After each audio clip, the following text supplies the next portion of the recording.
All right, what's up guys? So this video, we're gonna be going over Nutrition 101. This is our basis, our foundation of nutrition. So remember, my job as your coach is not only to give you a plan on what to do, but help you understand. Because if you can understand why we're doing what we're doing, I'm able to empower you to take back control of your own health and not only teach you what to think, but teach you how to think. And when we expand to that level and have a better nutrition literacy, y'all are able to be more flexible and adaptable to life. Because at the end of the day, it's not just getting into a deficit, dropping weight, getting fit, getting lean just for a short period of time, but being able to get somewhere we want to be, but also as far as reaching your goals, but also maintain that for the rest of our life. Okay, so you will have a PDF file attached to this video, so you can listen to the video. I'm going to basically run through everything I go over through the file, plus a little more information on top of it. But you can also just reference back to this PDF file. This is going to be our basis of nutrition, so it's Nutrition 101. Okay, so what's going to be covered in this training is why nutrition is important, the muscle and strength pyramid of nutrition. We want to look at different tiers on what's most important foundation to what's least important, calories and macros, understanding what those are, and also energy balance. So first off, why nutrition is important. Nutrition is the most important part of any overall fitness journey. And for 99% of the population, it's an absolute must in order to reach your goals. Food is fuel, okay? So the muscle and strength pyramid, this is what you'll see on the next diagram. You'll see a pyramid. So this is our guide to prioritizing most important to least important. So we're gonna look at it from the very bottom. Number one is adherence. So this is where I give people the food foundation to eating a certain amount of meals and snacks and having protein, fruits, and vegetables as our basis. This is our foundation. Once we can get in the habit of having this on a day-to-day, at least 80% of the time, then we can start moving towards energy balance. That will let us know if we're trying to lose weight, maintain weight, gain weight, which I'll go over in a bit. Then second tier is going to be our macro and micronutrients. Macronutrients is protein, fats, and carbs. I'll go over that in a bit, but that's what equals our total calories. Micronutrients is going to be like our vitamins, minerals, and fiber. Then the last tier at the very top, and this is important, but it's least important compared to the others, it's going to be nutrient timing and supplements. So with the pyramid, it's built on adherence and energy balance. Like I mentioned, that's our main foundation. And this is really, if we can master these two, then we can take control of our body weight for the rest of our life. So the pyramid's built on adherence and energy balance. These are the two most important factors in determining if you'll lose or gain and keep the desired results. So when it comes to a weight loss goal, we want to lose weight and then learn how to maintain the weight as well. That way we don't yo-yo diet. The middle of the pyramid, like I mentioned, consists of the macronutrients, micronutrients. These will play a big role in food choices you make and how your body responds to the nutrition it receives. The pyramid is topped off with the least important factors of nutrient timing and supplements. A closer look, adherence, is it sustainable long term, right? So what we're doing, I always ask this question to clients, to y'all, is after about 1 to 2 months into coaching, I ask them, do you feel like we can stick to this for the rest of our life? If the answer is yes, good. If the answer is no, then this is where the customization for the person comes in. So this is the number one reason why the majority of diets fail. If you can't do what you're doing forever, then you're wasting your time. So this is why fad diets and meal plans suck. You won't be able to eat the exact same foods every day forever, so why try it now? Instead, learn how to eat foods you love and still reach your goals. Then you'll still be able to stick with it forever. Energy balance, basically calories in versus calories out. So calories in refers to what you consume, total calories from food, liquid and chewable food. Then calories out refers to what we burn. So that's going to be like our metabolism and what all that entails, which we'll go over in Nutrition 102. There are 3 different types of categories when it comes to energy balance. Number one is going to be calorie deficit. This is basically when we consume less than we're burning. This is our cutting, dieting phase, losing weight type of thing. This is where most of y'all are at. This is why y'all reached out to me, because we want to drop some body weight, some body fat. Number two is calorie maintenance. This is consuming the same amount of calories as you burn. So this is maintenance. This is the lifestyle thing. So this is once we lose those 30 pounds, 50 pounds, 100 pounds, whatever the goal is, then we learn how to maintain it afterwards. So that is another skill to learn. The third is calorie surplus. So this is when we're consuming more than we burn. This is where the person says, I don't understand why I keep gaining weight, because they're eating foods that are higher calorie. It might be lower volume. So the person says, I only eat once a day, but when they do eat once a day, they're eating highly processed, high calorie foods. Okay. Macronutrients is going to be the balance of protein, carbs, and fats. For the beginner person, so majority of the clients here, we're looking at changing body composition, dropping body fat, toning, building muscle. We really only have to look at total calories and protein intake. The fats and carbs can fluctuate, and I'll go over that a bit later, but the carbs and fats aren't specific unless we're doing like fitness competitions, those type of things. So macronutrients, macros, there are nutrients that the body uses in relatively large amounts. So macros are what determine the amount of calories in foods / beverages. There are three primary macronutrient groups. These are protein, carbs, and fats. Micronutrients, vitamins and minerals in food. Macronutrients, micros are nutrients the body uses in smaller amounts. Micros are found in a variety of whole foods and help make up of a well-balanced diet. So this is where I tell people we want to eat more whole foods instead of processed food. We get a lot more micronutrients, vitamins, minerals, fiber. This is what keeps us satiated and full. For example, if somebody eats chicken, fish, and then different types of fruits and vegetables, they're getting a lot of micronutrients, vitamins, minerals, and enzymes. Let's say they ate 1,500 calories of whole foods and 1,500 calories of McDonald's. The person that eats it's the same amount of calories and they may lose the same amount of weight, but the person that eats the fast food, the processed food, they're going to get hungry more frequently and they're going to have digestive issues. Okay. Nutrient timing, this is the time of day you consume your nutrients. This is a small part of the nutrition pyramid. It's mostly for competitors, high-level athletes, but some experienced fitness individuals use this as well. But like I said, this is towards the top of the list. Supplements, this is used to supplement the diet. Supplements can be helpful, but are not necessary. This is really, I only throw this in if somebody's lacking protein in their diet, or if they're having some type of digestive issues, like we'll add in probiotics, things like that. But we don't depend on supplements. It's something just to supplement what we need. We just fill in the gaps. So calories and macros. Calories and macros are what make up a huge portion of the energy balance equation.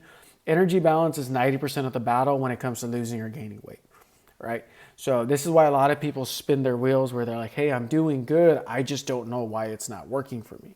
And this is because they're not really accounting for how much they're budgeting their calories.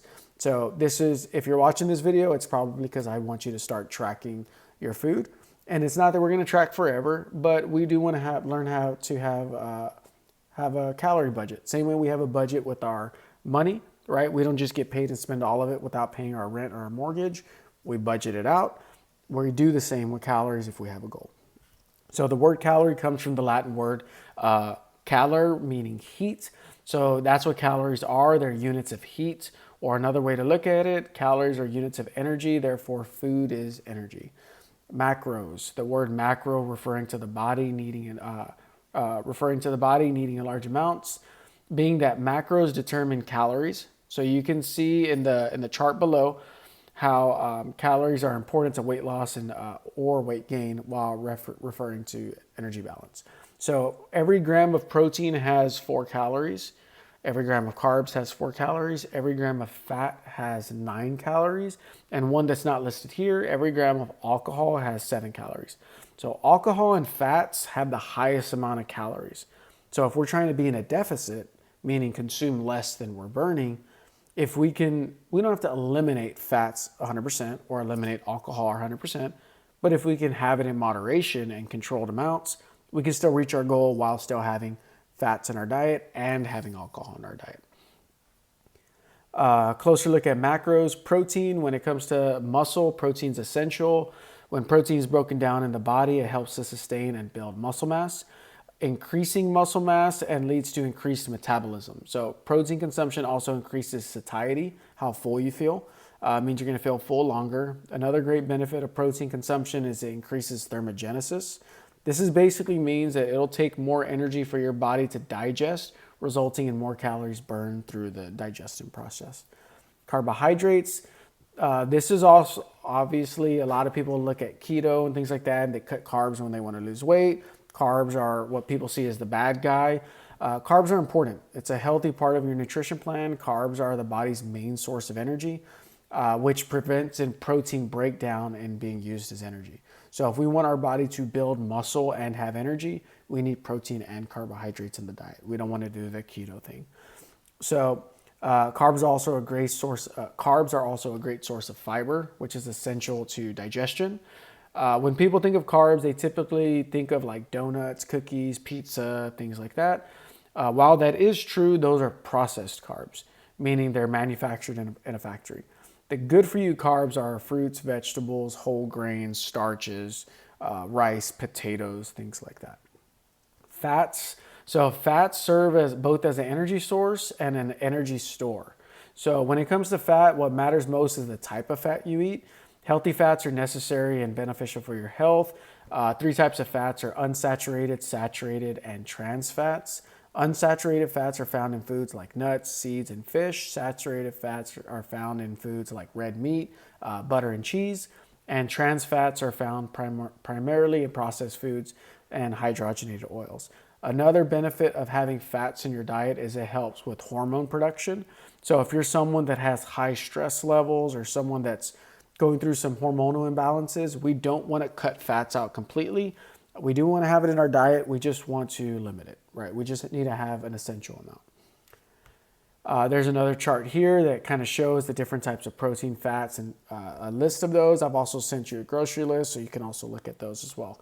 I normally tell people to pick 3 to 5 protein options that they like, that they can cycle through, 3 to 5 fruit sources that they can cycle through, 3 to 5 vegetable, 3 to 5 starch, and 3 to 5 fats. If you can have 3 to 5 of each, and we can kind of play Tetris with these, as long as we're staying within our calorie goal and hitting our protein goal, we can mix and match our meals and never get bored. The reason people get bored is because all they do is chicken and broccoli and rice. But that's only one of each, and it's not even of all 5 sources. So we want to have a variety of what you like, because at the end of the day, you want to eat what you enjoy. You don't want to be forced to do this diet thing that you don't enjoy. Like we said, we want to make sure this is a long-term thing. A closer look at energy balance. So a calorie deficit. So the goal with the calorie deficit should be to lose fat while minimizing muscle loss. So there's a number of factors that play a role in this. Some include macro ratios, rate of weight loss, food selection, training styles. This is where I normally recommend people lose about 1% of their body weight per week. So if someone's 200 pounds, around 2 pounds a week is a good healthy spot to be at. If someone's 150 pounds, 1.5 pounds per week. If someone's 300 pounds, 3 pounds a week. It can fluctuate a little above, a little below, but we don't want to lose like too high of a percentage and feel like we're starving ourselves, because that will backfire into binge eating. And so we want to drop body fat without having eating disorders. Okay. When it comes to calorie maintenance, the goal with calorie maintenance is to remain about the same in terms of body weight with allowing fluctuations. I tell people, if you're trying to maintain 150, for example, as long as you fluctuate between 150 to 155, you're in a good place. So about a 5-pound fluctuation is fine. This is ideal where you'll want to live once you reach your goal and no longer need to lose weight. This is a process as well, but once you get the hang of it, you'll graduate from a lifetime dieter status to feeling great. Calorie surplus. The goal with calorie surplus is to gain muscle while minimizing fat gain. So this is where people do like the bulking thing. You don't have to gain a ton of weight and eat a whole bunch of food just to gain muscle. There's a way where you can do it while minimizing fat gain. So to kind of wrap things up, energy balance is sometimes referred to as metabolism, which we'll go over in our Nutrition 102. Metabolism is the chemical reactions in the body that change food into energy. So understanding how metabolism works, it is crucial, understanding how to reach one's fitness goal. The various factors that make up one's metabolism will determine whether an individual is in a deficit, maintenance, or surplus. So I have kind of like a little diagram you can kind of look at as well, which shows total energy intake. And so our metabolism is comprised of a few things: our resting calories, our basal metabolic rate, which is normally about 10 calories per pound of lean body mass. So let's say I weigh 180 pounds right now. If I were to sit in a chair and not exercise, my body will still burn about, what's 180 times 10? 1800. It will burn about 1800 calories just chilling. No steps, no workouts, no nothing. Then we have our activity. So that's our NEAT, non-exercise activity thermogenesis. That's things that burn calories that aren't workout related. This is why steps is a big factor. It plays a big role in what we're trying to do, because you burn a lot of calories, but it doesn't expend a lot of energy, and you don't need to recover from walking. So by, for example, walking 10,000 steps a day, you're burning anywhere from 500 to 1,000 calories a day. So instead of being in a deficit just by cutting food a ton, we don't want to lose weight just by eating 500 to 1,000 calories a day. If we can eat 1,500 to 2,000 calories a day, but get into that negative by walking more, you'll feel better because you have more nutrition in your body. You're just getting some steps in as well. And then we also have exercise. We focus on strength training because we want to make sure that we're losing body fat and not muscle. If you don't strength train, like the saying goes, if you don't use it, you lose it. You will lose muscle and fat.